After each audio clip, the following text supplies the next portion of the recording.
உறவுகள் அனைவருக்கும் வணக்கம். இன்று நாம் சந்திக்க இருக்கும் சிறப்பு நேயர் மல்லர் சுவாமிநாதன் அவர்கள். இவர் மல்லர் அதாவது இந்திர நிதியத்தோட தலைவராக செயல்பட்டிருக்காரு. குறிப்பாக தேவேந்திரகுல வேளாளர் சங்கத்தோட தலைவராகவும் அந்த பகுதியில் சிறப்பாக செயல்பட்டு இருக்காரு ஒட்டுமொத்த தமிழ்நாடு முழுவதும். அவரை இன்று சந்தித்திருக்கிறோம். ஐயா வணக்கம்.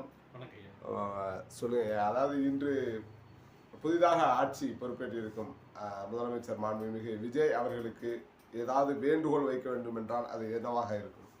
கண்டிப்பாக.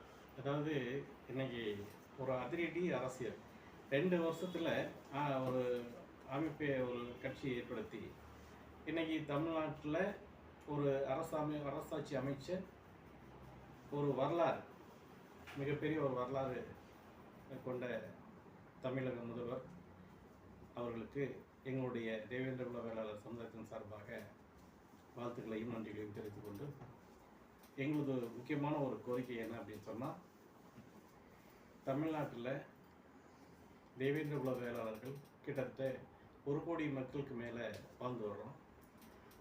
தமிழ்நாட்டில் பெரம்பலூர் மாவட்டத்துக்கு தென்பகுதியில் மிக பெரும்பான்மையாக வாழ்ந்து வருகின்ற எங்களுடைய சமுதாயம் ஒரு மிகப்பெரிய வரலாறு பின்னணி கொண்ட ஒரு விவசாய குடியை சேர்ந்த எங்களுடைய சமுதாயம் இன்றைக்கு ஒரு சூழ்ச்சினால் ஆங்கில காலத்தில் எங்களை கொண்டு வந்து பிற்படுத்தப்பட்ட வகுப்புலேருந்து பிசியிலேருந்து எஸ்சியை கொண்டு வந்து போட்டாங்க.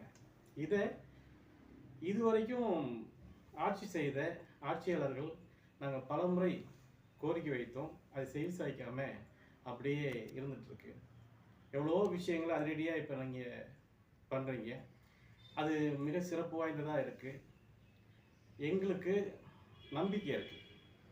இந்த முதல்வர், இந்த தமிழகத்தின் முதல்வர், பெருமைமிகு முதல்வர் எங்களுடைய இந்த கோரிக்கையை கண்டிப்பாக நீங்கள் நிறைவேற்றிக்கிற நம்பிக்கையோடு எங்களுடைய கோரிக்கை, முக்கியமான கோரிக்கை பட்டியல் வெளியேற்றம்.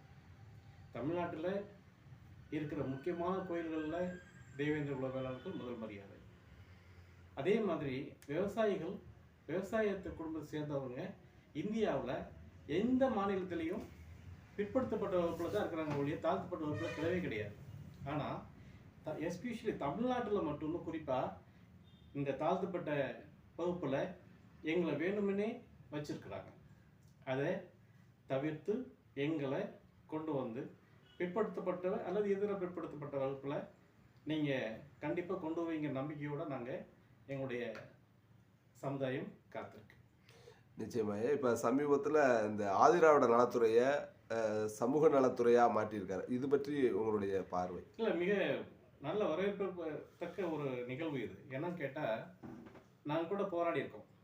இந்த ஆதிராவிட நலத்துறை அப்படின்னு இருக்கக்கூடாதுங்கிறதுக்காக கலெக்டர் ஆஃபீஸில் கூட நாங்கள் வந்து மனு அளித்து ஒவ்வொரு மாவட்டத்தின் மூலமாக நாங்கள் கலெக்டர் மூலமாக கொடுத்துருக்கோம். அந்த மனு இன்னும் வந்து இருக்குது.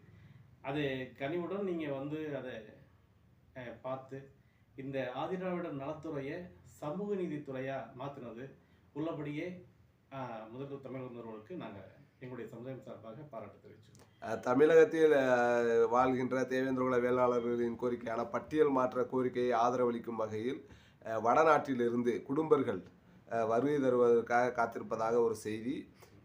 இது தாங்களுக்கு தெரிய வாய்ப்பு இருக்கிறது. இது சம்மந்தமாக வந்து எங்களுக்கு தொடர்பு பேசினாங்க. தமிழ்நாட்டில் அவங்க வந்து செப்டம்பர் மாத ஆரம்ப வாரத்தில், முதல் வாரத்தில் அவங்க இங்கே வருகை தர இருக்காங்க. அது என்ன காரணம்னா, பட்டியல் வேற்றம் தொடர்பாக இங்கே நம்ம மக்களை சந்தித்து ஒரு சில ஆய்வுகளை நடத்தி மக்களுக்கு, தேவேந்திரகுல வேளாளர் மக்களுக்கு ஒரு நல்ல விஷயம் செய்கிறதுக்காக இங்கே வர இருக்காங்க.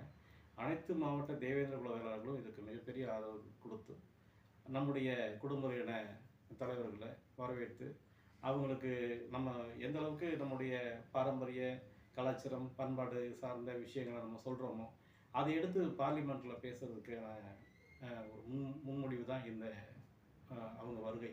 அதனால் அத்தனை மாவட்ட நம்முடைய தேவேந்திரகுல சங்கங்களுக்கு நாங்கள் ஒரு கோரிக்கை வைக்கிறோம். எல்லாரும் இணைஞ்சு மிகப்பெரிய ஒரு அளவில் இந்த வருகையை சிறப்பாக்கணும்னு நான் கேட்குறேன். முக்கிய நபர்கள் அதில் இடம்பெறாங்கன்னா அது யாராக இருப்பாங்க? இல்லை, அமைச்சர் வந்து மதுரையில் வந்து அங்கே கலந்துக்கிறாங்க. மதுரையில் வந்து மீட்டிங்கில் ஹைலைட்டாக அவங்க மத்திய அமைச்சர் வந்து கலந்துக்கிறாங்க. அந்த குடும்ப இன தலைவர்களுக்கு வந்து ஒவ்வொரு கிராமங்களுக்கும், முக்கியமான கிராமங்களுக்கு, மாவட்டங்களுக்கு என்ற வருகை இருக்கிறாங்க. அங்கே இப்படி வருவதும் போது நம்முடைய அமைப்புகள் எல்லாரும் வந்து இணைஞ்சு அவங்களுக்கு ஒரு மிகப்பெரிய ஒரு வரவேற்பு கொடுக்கணும்னு கேட்டுக்கிறேன். குறிப்பாக தமிழகத்தை பொறுத்தளவில் தற்போது அதாவது மக்கள் தொகை கணக்கெடுப்பு நடந்து வருகிறது. இதில் தேவேந்திரகுல வேளாளர்களுக்கான அறிவுரை என்னவா இருக்கு? தேவேந்திரகுல வேளாளர்கள்னு ஒரு தனித்தன்மையான மக்கள். அவங்க வந்து பார்த்தீங்கன்னா, நிறைய பேர் என்ன செய்கிறாங்க, அது எஸ்சின்னு போட்டுறாங்க. அப்படி போடக்கூடாது. பொதுவாக எல்லாம் ஒவ்வொரு சமுதாயமும் தனித்தனியாக சாதிவாரி கணக்கெடுக்கிறதுக்கு போது அதை வந்து தனித்தனியாக போடணும்னா அப்படி தான் போடணும். அப்போ தான் வந்து எத்தனை மக்கள் எங்கே எத்தனை சமுதாயம் எந்தெந்த சமுதாயம் எவ்வளோ பேர் இருக்காங்கன்னு அறுதிட்டு சொல்ல முடியும். ஒரு எஸ்சின்னு பொதுவாக நம்ம வந்து அதுவும் சொல்லப்போனால் இந்த தேவேந்திர வேளாளர்கள் எஸ்சியில் நம்ம அடைச்சி வைக்கவே முடியாது. அவங்க தலித்துனோ இல்லை தாழ்த்தப்பட்டவங்களோ அதை வந்து நம்ம சொல்ல முடியாது. அந்த வகையில் நம்முடைய தேவேந்திர வேளாளர் மக்கள் அனைவருமே அந்த சாதிவாரி கணக்கெடுக்கும் போது தேவேந்திர குல வேளாளர்னு பதிவு செய்யணும்னு கேட்டுக்கிறேன். வேற என்ன பேசலாம்? எங்களுக்கு மிகப்பெரிய உறுதுணையாக இப்போது நல்ல ஒரு செயல்பாட்டோட நல்ல சிறந்த அரசை, நம்பிக்கையான அரசை நம்ம வந்து நடத்திட்டு இருக்க நம்முடைய முதல்வர் அவர்களுக்கும் நம்முடைய அனைத்து சமுதாய தலைவர்களுக்கும் எங்களுடைய நெஞ்சார்ந்த நன்றி. எங்களுக்கு முக்கியமான கோரிக்கையான அந்த பட்டியல் வெளியேற்றத்தை மிக விரைவில் எங்களுக்கு செஞ்சு தருவீங்க நம்பிக்கையோடு, நன்றியோடு. நன்றி. நன்றி.